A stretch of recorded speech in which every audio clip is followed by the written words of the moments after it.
អត់តែនិយាយពីថាបុកលហុងបុកកពឹសបុកគ្រឿងសមុទ្រអីហ្នឹងគឺខ្ញុំនឹកឃើញដល់តាំងពីមុនគេហ្មងដល់ពេលមកដល់បងអ្នកលក់អាឡៃរវល់ចាខាងនេះត្រង់មកបានលួចបុកខ្លួនឯងបដ ហើយរៀងឃ្លានដែរអីអូតែសារតែបងម្ចាស់តាំងពីអាឡៃតែរវល់ញាប់ដៃញាប់ជើងជាមួយនឹងការចំអិនម្ហូបជូនភ្ញៀវរបស់គាត់ម្ហូបនៅតាំងពីទាំងអស់គឺមានរសជាតិឈ្ងុយឆ្ងាញ់ហើយតម្លៃសមរម្យទេខាឥឡូវអត់បានណាតាំងពីឥឡូវអាប់ដេតខ្លួនសាហាវណាស់ចង់មិនភ្លៀងផ្គរប៉ុណ្ណាក៏តាំងពីអត់មានឈឺក្បាលទៀតដែរព្រោះថាតាំងពីឥឡូវគឺបានអាប់ដេតខ្លួនហើយអញ្ចឹងទោះបីមានមេឃភ្លៀងប៉ុណ្ណាក៏អ្នកទាំងអស់គ្នាអាច enjoy life បានអាចញ៉ាំម្ហូបឆ្ងាញ់ឆ្ងាញ់ឈ្ងុយឈ្ងុយក្តៅក្តៅនៅតាំងពីបានអង្គុយញ៉ាំផងស្ដាប់ចម្រៀងផងគឺថាពិតជាមានន័យនឹងរ៉ូមែនទិកខ្លាំងមែនតើអញ្ចឹងចង់ដឹងថាតាំងពីមានអីពិសេសនឹងអាប់ដេតខ្លះចាំទៅតាមដានទស្សនាវីដេអូពេញទាំងអស់គ្នាមានសួស្ដីអ្នកគ្នាគឺថានៅខាងក្រោយក្នុងខ្ញុំនេះគឺជាតាំងពីតាំងពីរបស់យើងនឹងគឺថាមានការអាប់ដេតថ្មីហើយអញ្ចឹងអ្នកសៀមរាពេលយប់ឡើងចង់ជ្រាលបែបលក្ខណៈបោះតង់អីចឹងណាអ្នកនរគ្នាអាចមកញ៉ាំអាហារនៅតាំងពីបានសម្រាប់នៅតាំងពីនៅពេលដែលបងម្ចាស់ហាងគាត់បានតឡើងតាំងធំអញ្ចឹងមកគឺថាភ័យព្រួយរឿងភ្លៀងអលឹមផ្គរលាន់អីទេថាយើងអាចមកស្ដាប់បទចម្រៀងឈៀល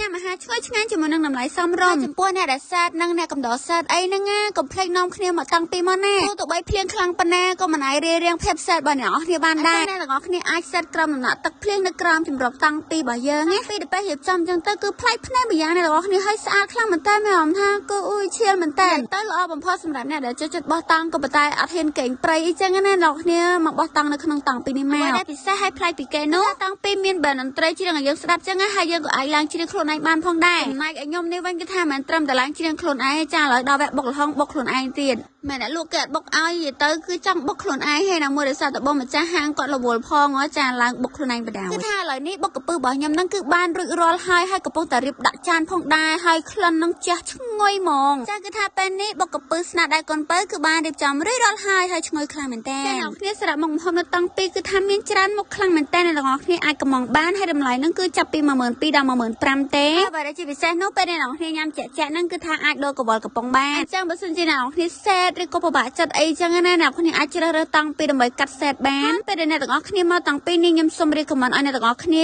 ញ៉ាំត្រូវសបាក់អាំងបើម្ទេសនេះហាតែមុខម្ហូបមួយមុខហ្នឹងគឺជា favorite របស់ខ្ញុំហ្មងទោះបីខ្ញុំមកតាំងពីប្រហែលដងក៏ខ្ញុំអត់ចោលត្រូវសបាក់អាំងហ្នឹងដែរសម្រាប់រសជាតិវិញគឺថាឆ្ងាញ់ឲ្យ10លើ10ហ្មងហើយញ៉ាំហើយគឺរំភើបហ្មងចឹងពេលមកតាំងពីកុំភ្លេចសាកភ្លក់គឺថារសជាតិឆ្ងាញ់ហ្មងហើយខ្ញុំឲ្យមេដៃរហូតពេលញ៉ាំបដាឲ្យមេដៃបដាហ្មងឥឡូវគឺថាដល់វគ្គញ៉ាំរបស់ខ្លួនឯងវិញម្ដងគឺថារបស់ខ្ញុំក៏ឆ្ងាញ់ដែរព្រោះឲ្យខ្ញុំអ្នកបងចឹងខ្ញុំត្រូវតែឆ្ងាញ់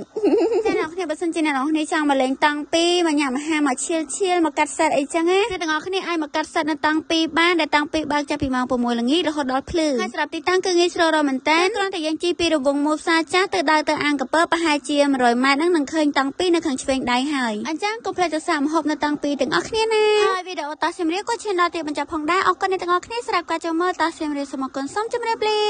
បាយបាយ